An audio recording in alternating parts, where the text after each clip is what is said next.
Bienvenidos a Doctor Chat, el espacio donde podrán discutir en redes sociales sobre los temas de salud que a usted le interesan con los especialistas de la Fundación Santa Fe de Bogotá.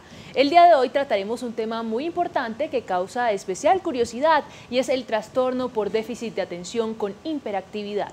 Este es un tema que vale la pena tratar, pues afecta no solo a los niños, también a jóvenes y adultos. Para resolver nuestras inquietudes tenemos a los especialistas de la Fundación Santa Fe de Bogotá, el doctor Roberto Chasquel, coordinador de psiquiatría infantil en la Fundación Santa Fe de Bogotá, y el doctor Germán Casas, psiquiatra infantil de la Fundación Santa Fe de Bogotá. Bienvenidos, doctores. Mil gracias. Muchas gracias. Saludamos a todas las personas que nos siguen a través de las redes sociales. Recuerden que nos pueden encontrar en Facebook como Fundación Santa Fe de Bogotá y en Twitter como @FSFB_salud y con el numeral Doctor Chat. Para comenzar, doctor Chasquel, ¿podría explicarnos en qué consiste el trastorno por déficit de atención con hiperactividad? Sí, el déficit de atención con hiperactividad es un trastorno supremamente frecuente en nuestro campo de salud mental infantil. Es el más frecuentemente diagnosticado. Se presenta 6 veces más en varones que en mujeres. Además consiste en una falta de atención en el salón de clase, en el trabajo, y consiste en tener muchísima impulsividad y muchísima actividad física, lo cual lleva a una disrupción importante en el salón de clase y ocasionalmente también en el sitio laboral del paciente.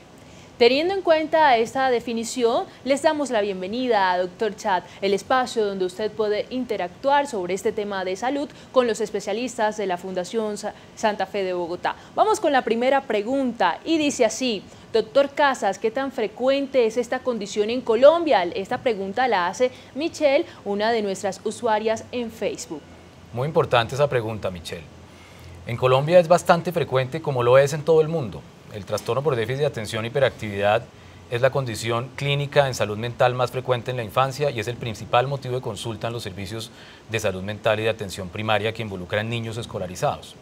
Hay varios estudios que apuntan a demostrar que en Colombia más o menos entre el 8 al 12% de los niños en edad escolar, haciendo un promedio de esos estudios, padecerían el trastorno déficit de atención hiperactividad. Estas estadísticas están basadas en estudios poblacionales que se han hecho en población que está escolarizada. Es muy importante tener en cuenta esto porque a veces hay niños que por tener ese trastorno no están escolarizados o han sido expulsados del ambiente escolar. Es posible que la cifra no contemple esos niños y estemos frente a una cifra un poco mayor, precisamente porque algunos han tenido las consecuencias de padecer este trastorno y han sido excluidos del sistema escolar. Muy bien, vamos con la siguiente pregunta y la hace uno de nuestros seguidores a través de la red social Twitter y dice así, @patopequines, ¿qué personas se ven afectadas por el trastorno por déficit de atención con hiperactividad? Se ven afectados todos los grupos sociales, esto no tiene estratos, se ven afectados hombres y mujeres, con mucha más frecuencia los hombres que las mujeres. Se consulta en nuestro campo de salud mental infantil 6 veces más frecuentemente los niños que las niñas. Se ven afectados los niños desde los 7 años de vida con mayor frecuencia cuando entran al primer grado del colegio. Sin embargo, nosotros hoy en día también vemos niños muchísimo más pequeños desde los 3 años afectados. Esto conlleva entonces a que las dificultades escolares se incrementan y muchos de ellos van a requerir de ayudas por parte de psicopedagogos o en ocasiones inclusive colegios más pequeños y más especializados. Se presenta también en adolescentes y muchos de los adolescentes van a tener este trastorno entonces en su vida adulta. No lleva a ninguna discapacidad ni a una incapacidad laboral. Nosotros en nuestro campo llevamos a feliz término el proceso educativo y el proceso de entrenamiento profesional en todos estos jóvenes. Vamos con la siguiente pregunta, la hace una de nuestras seguidoras a través de la red social Twitter, @DianiCRodríguez. ¿Cómo podemos sospechar que un niño o un adulto pueda tener este trastorno? Nosotros sabemos hoy en día que este trastorno comienza en la niñez. Podemos entonces detectarlo temprano en la vida y estamos haciendo toda una campaña para que los padres no vengan muy tarde a la consulta cuando el trastorno ya lleva años andando, generando unas discapacidades y unas interferencias en su escolaridad muy grande. Sabemos entonces que la impulsividad es un síntoma muy importante. El niño no logra controlarse bien en términos de sus impulsos. A veces es muy inquieto y muy hiperactivo y además se le suma a esto una deficiencia atencional que es muy evidente tanto para los padres como para los niños. Sabemos que podemos detectarlo desde la infancia más temprana, pero generalmente los padres van a venir desde el 7º año de vida a la consulta, o sea, cuando el niño está en el 1er grado. Y entonces sabemos que este trastorno puede correr también en la adolescencia y en la vida adulta. Eso iba a decir, Roberto, vale la pena aclarar que muchos niños pueden tener el trastorno y pasar completamente desapercibidos. Entonces son niños que han debido ser diagnosticados previamente, la vida sigue, los niños, la gente piensa que son niños malcriados o que son niños molestones o que hay que castigarlos y todo este tipo de cosas. Cuando llegan son niños o adolescentes que ya han tenido problemas por tener este trastorno sin ningún tratamiento. Entonces cuando uno mira, si bien es cierto estos son los síntomas en la infancia, ya en la adolescencia el trastorno comienza a cambiar y los niños vueltos adolescentes se vuelven mucho más hiperactivos, pero con una gran mentalidad hiperactiva, quieren probarlo todo, quieren saberlo todo, se aburren fácilmente con las cosas pues normales del aprendizaje. Generalmente han pasado por 2 o 3 colegios, ya son niños que se agrupan en sus amigos, no son los amigos que sus papás quisieran, pasan de una gran hiperactividad física a una hiperactividad mental. A veces incluso vemos estos niños que se medican con trago o con otras cosas para calmar su hiperactividad. Y ya si el tiempo sigue pasando, vemos adultos con déficit de atención sin tratamiento o sin diagnóstico, que son gente muy hiperactiva, con muchas ganas de hacer cosas, pero con poca planeación y poca ejecución. Entonces son adultos o adultos jóvenes, incluso universitarios, que tienen muchos problemas porque no se logran concentrar, que tienen muchas ideas, son muy hiperactivos, entonces planean todo, pero no lo ejecutan a tiempo, se pierden de cosas muy importantes en su vida, como el hecho de poder tener, digamos, un desempeño adecuado en la universidad o de hacer cierto tipo de actividades. Tienen problemas en las relaciones interpersonales. Entonces digamos que van desde la temprana infancia hasta la adultez estos tipos de signos que podemos eventualmente encontrar en las personas que padecen este trastorno. Y es por eso que nosotros encontramos con tanta frecuencia en nuestra consulta que los padres llegan con los niños a la consulta y de pronto el padre se da cuenta de que, ajá, yo fui así cuando era pequeño, o la madre de pronto dice, mi marido siempre ha sido un hombre con un déficit atencional. Entonces, a diferencia de hace 30 o 40 años, cuando se decía que esto era exclusivamente un trastorno de la infancia, hoy sabemos que también lo es de la adolescencia y de la vida adulta.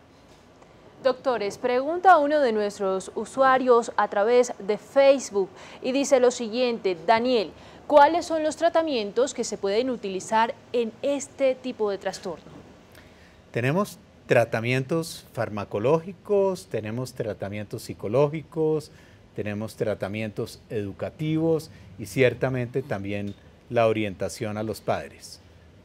Todos estos tratamientos los arrancamos en la niñez y hoy los tratamientos farmacológicos están muy bien estudiados, tenemos fármacos muy interesantes que generan un cambio muy importante, pero no nos queremos centrar en los fármacos. Creo que es mucho más importante que miremos los aspectos psicológicos, educativos y de orientación a los padres. Sí, es muy importante tener en cuenta antes de poder hablar de un tratamiento, que el niño esté bien diagnosticado y que evaluemos cuál es el impacto que tiene el trastorno por déficit de atención en la vida del niño, en la vida escolar, en la vida familiar, en la vida de su ambiente recreativo, etcétera, etcétera. Ahí, cuando el niño es diagnosticado y a través de una serie de instrumentos que nosotros conocemos para hacer el diagnóstico, podemos evaluar qué tipo de tratamiento necesita el niño. La gente, y hemos tenido casos muchísimos, en que la gente acude al especialista, y en la consulta de la Fundación Santa Fe vemos esto todos los días, muy tarde. ¿Por qué acuden muy tarde? Porque tienen mucho miedo a que si acuden al especialista, el especialista solamente va a enfocarse en un tratamiento farmacológico, lo cual no es cierto. Es muy importante tener en cuenta que si el impacto del trastorno es severo o moderado, posiblemente el tratamiento farmacológico va a ser escogido o por lo menos planteado. Si el impacto aún no es ese impacto y es un déficit de atención leve, nosotros enviamos el niño a diferentes tipos de terapias de acuerdo a el perfil que tenga el niño y la necesidad que tenga el niño o el adolescente en su trastorno. Está la terapia psicológica, la terapia comportamental, está la terapia ocupacional cuando esto cursa con problemas de coordinación, de psicomotricidad, de planeación espacial, etcétera, etcétera. Hay algunos tratamientos de rehabilitación neuropsicológica, hay múltiples tratamientos en cuanto a la parte, digamos, de estabilización psicológica del niño. Y el tratamiento farmacológico, que es un capítulo aparte que debe ser considerado cuando es necesario, pero que debe ser considerado con el especialista, que es el que maneja el tipo de tratamiento farmacológico para cada niño. Y todos los tratamientos van a incluir también a los padres de familia. Los padres de familia son nuestro mayor recurso para resolver los problemas que vienen con el déficit de atención e hiperactividad. Nosotros desde nuestra óptica en la Fundación Santa Fe nos acercamos a los colegios para asesorar a los maestros y a los docentes y a los administradores de los colegios, insistiendo mucho, como decía el doctor Casas, de que este no es un trastorno de un niño malcriado, sino realmente de un trastorno de tipo cerebral que, si lo hacemos bien, tiene muy, pero muy buen pronóstico. Por último, doctores, ¿qué programas está llevando a cabo la Fundación Santa Fe de Bogotá para atender a los niños, jóvenes y adultos que presentan este tipo de trastorno?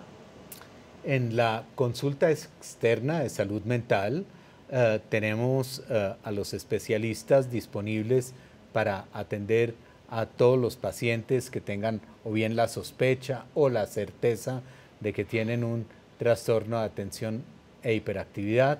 Y si se llama al call center de la consulta externa, van a encontrar una respuesta por parte de los especialistas a sus preguntas. Sin embargo, también tenemos otras modalidades de intervención. Sí, es muy importante, este tipo de tratamientos necesitan asegurar una adherencia importante. La adherencia, no estamos hablando solo del tratamiento farmacológico, sino que los padres de familia, los colegios, los psicólogos escolares estén enterados de qué es esto y sepan cómo se maneja. En la Fundación Santa Fe funciona hace mucho tiempo una reunión y unas actividades que se denominan el Grupo IDEA, de apoyo a padres y niños con déficit de atención. Este grupo surgió hace muchos años a partir de unos padres de familia de niños que tenían este diagnóstico y que tuvieron la oportunidad de asistir a otros grupos de apoyos en otros países. El Grupo IDEA se reúne los primeros sábados de cada mes en la Fundación Santa Fe de Bogotá, en el auditorio, en la entrada por la carrera 9ª. Este grupo, que repito, es un grupo de padres de familia, recibe el apoyo y la asesoría técnica de los departamentos de pediatría y de salud mental de la Fundación Santa Fe, aportando una información que lo que busca es que los padres se empoderen del tratamiento y del diagnóstico de sus hijos, que los colegios que envían a sus profesores o a sus psicoorientadores aprendan que esto existe, aprendan cómo se trata, aprendan cómo se debe manejar, manejen ellos mismos algunas cosas en sus ambientes. Este grupo, su objetivo fundamental es que los padres de familia y los participantes, como los colegios también, puedan ayudar en el tratamiento y en el manejo de los niños. El grupo hace parte de una federación de grupos de autoayuda de padres de familia y niños con déficit de atención que funciona en Colombia. En Bucaramanga se llama el Grupo Granada, en Medellín se llama el Grupo Gradas, en Pereira se llama el Grupo Panda y en Bogotá se llama el Grupo IDEA. Se reúne, como digo, lo repito para que les quede en su agenda los primeros sábados de cada mes en la Fundación Santa Fe. El próximo sería el primer sábado de octubre, porque en septiembre tenemos otra actividad que es la Escuela para Padres, para la cual la Corporación IDEA prefiere que asistan los padres que ya han recibido el curso informativo de un primer sábado de cada mes. Doctor Casas y doctor Chasquel, gracias por participar en esta sesión de Doctor Chat. Muchas gracias. Muchas gracias a ustedes.